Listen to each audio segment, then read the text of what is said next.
भारत के संविधान के बारे में कि आखिर भारत का संविधान कैसे बना, किस प्रकार से इसके अंदर कौन कौन सी चीजें उल्लेखित हुई। वैसे तो भारत का संविधान बहुत बड़ा और लिखित संविधान है। अच्छा, संविधान अलिखित भी होता है और लिखित भी होता है, ठीक है। तो भारत का संविधान कैसा है? लोकतांत्रिक संविधान है, यानी कि भारत एक लोकतांत्रिक गणराज्य है और हमारा संवैधानिक लोकतंत्र है कि लोकतंत्र भी है और संविधान भी है और संविधान में लोकतंत्र का उल्लेख भी है, ठीक है। तो इससे क्या बनता है? संवैधानिक लोकतांत्रिक भारत का राष्ट्र है और इस राष्ट्र पे हमें गर्व होना चाहिए व इसके जितने भी सारे तत्व हैं हमें उनको भी संपूर्ण रूप से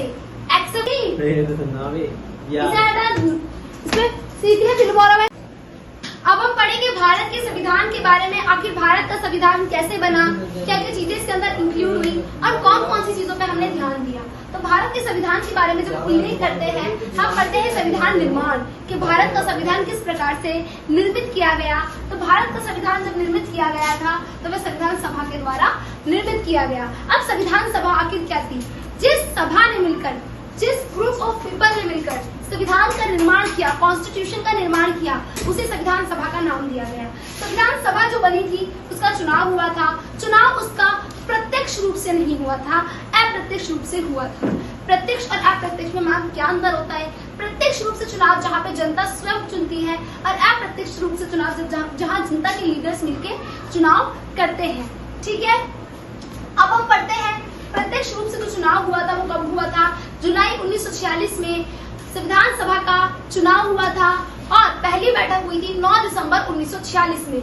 संविधान निर्माण में संविधान जो बनकर तैयार हुआ था जब 26 नवंबर 1949 में पर लागू जब हुआ था वो था 26 जनवरी 1950 में हमारा भारतीय संविधान पूर्ण रूप से लागू हो गया था।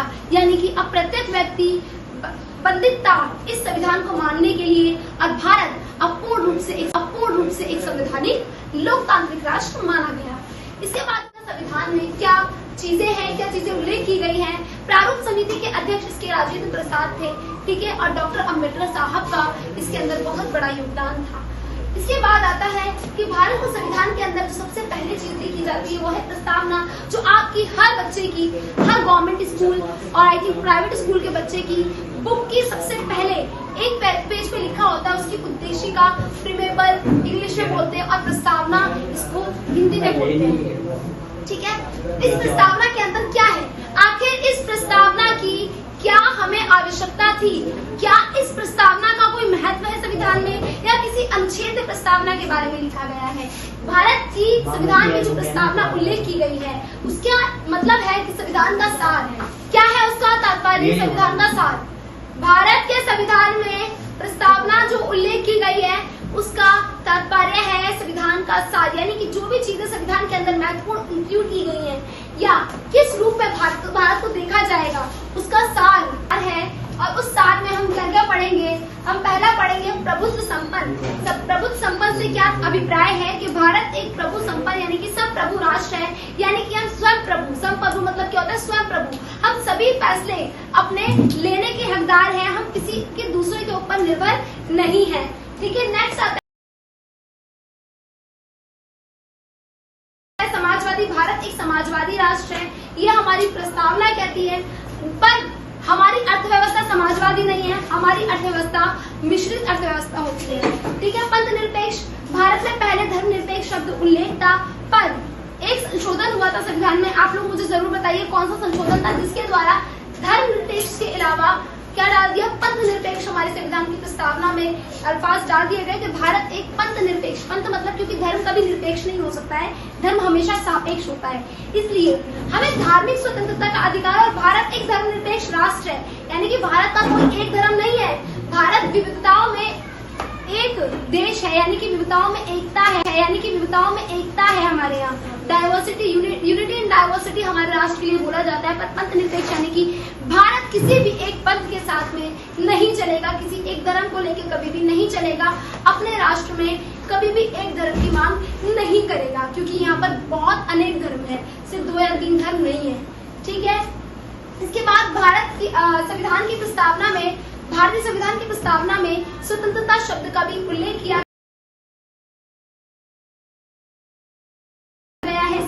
समता शब्द का उल्लेख किया गया है, बंधुत्वता का उल्लेख किया गया है, न्याय का उल्लेख किया गया है, लोकतंत्र का भी उल्लेख किया गया है।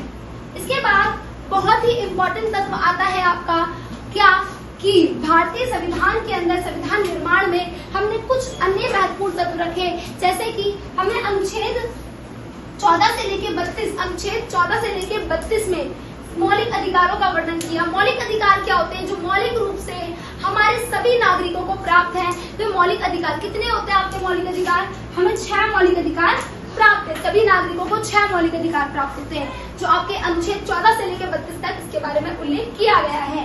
और मौलिक कर्तव्य, हमने मौलिक कर्तव्य अपना एक संविधान संशोधन के अंदर जोड़ा था, जो आपके 51वें अनुच्छेद के का पार्ट में, यानी कि अनुच्छेद 51 के का पार्ट, यानी कि उसको क्या करना चाहिए और क्या नहीं करना चाहिए। अपने अधिकारों का कोई भी ज्यादा गलत फायदा ना उठा ले, इसलिए हमने कर्तव्यों को भी जोड़ा कि अपने राष्ट्र का सम्मान करना है, अपने ध्वज का सम्मान करना है, अपने गान का सम्मान करना है, अपने राष्ट्र को गाली या फिर गलत चीज नहीं बोलनी है, वो राष्ट्रद्रोही कहलाएगा।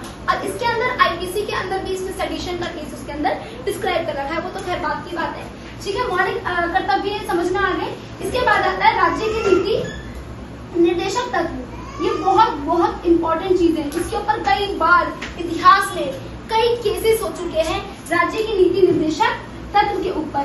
ये राज्य के लिए ड्यूटीज हैं, उसकी पॉलिसीज हैं कि राज्य यानी कि सरकार के लिए कौन कौन से तत्व हैं, उनके लिए कौन कौन से काम है। ये आपको अनुच्छेद 36 से लेके 51 तक उल्लेख किया गया है। तो हमने पढ़ा कि संविधान किस प्रकार से बना है, इसके अंदर कौन कौन सी चीजें उल्लेख की गई हैं। नेक्स्ट वीडियो में इसके क्वेश्चंस के बारे में बताया जाएगा कि किस तरीके से आपने क्वेश्चंस के आंसर लिखने हैं, किस तरीके से आपने क्वेश्चंस को अटेम्प्ट करने हैं, कौन से क्वेश्चंस आपके लिए इम्पोर्टेंट है। सो प्लीज इन चीजों को बहुत ज्यादा जरूरी है, सिर्फ आपकी स्टडी के लिए जरूरी नहीं है। आपको संविधान के बारे में पढ़ना है एक अच्छा नागरिक बनने के लिए, आपको संविधान के बारे में पढ़ना है अपने मौलिक अधिकार जानने के लिए कि आपके पास कौन कौन से ऐसे अधिकार हैं जिनका उल्लंघन ना हो। अगर उल्लंघन होता है तो आपको किस तरीके से इससे निपटान करना पड़ेगा। ये आपको अनुच्छेद 36 से लेके 51 तक उल्लेख किया गया है। तो हमने पढ़ा कि संविधान किस प्रकार से बना है, इसके अंदर कौन कौन सी चीजें उल्लेख की गई हैं। नेक्स्ट वीडियो में इसके क्वेश्चंस के बारे में बताया जाएगा कि किस तरीके से आपने क्वेश्चंस के आंसर लिखने हैं, किस तरीके से आपने क्वेश्चंस को अटेम्प्ट करने हैं, कौन से क्वेश्चंस आपके लिए इम्पोर्टेंट है। सो प्लीज इन चीजों को बहुत ज्यादा जरूरी है, सिर्फ आपकी स्टडी के लिए जरूरी नहीं है। आपको संविधान के बारे में पढ़ना है एक अच्छा नागरिक बनने के लिए, आपको संविधान के बारे में पढ़ना है अपने मौलिक अधिकार जानने के लिए कि आपके पास कौन कौन से ऐसे अधिकार हैं जिनका उल्लंघन ना हो। अगर उल्लंघन होता है तो आपको किस तरीके से इससे निपटान करना पड़ेगा, ये सब आप मौलिक अधिकार के अंदर पढ़ेंगे। आपके कौन कौन से कर्तव्य हैं जिसके कारण आप एक राष्ट्रद्रोही बनने से बच जाएंगे।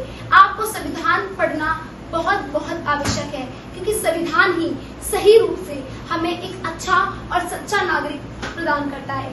क्योंकि जब नागरिक संविधान पढ़ेगा तो वो नियमों के बारे में जानेगा, नियमों का उल्लंघन ना करते हुए वो इस राष्ट्र में रहेगा और राष्ट्र को एक नागरिक से 10 से 12 और ऐसे धीरे धीरे करके इंक्रीजमेंट ही हमारे राष्ट्र को एक अच्छी सोच वाला राष्ट्र बनाएंगे। सो जय हिंद, जय भारत, जय कांग्रेस।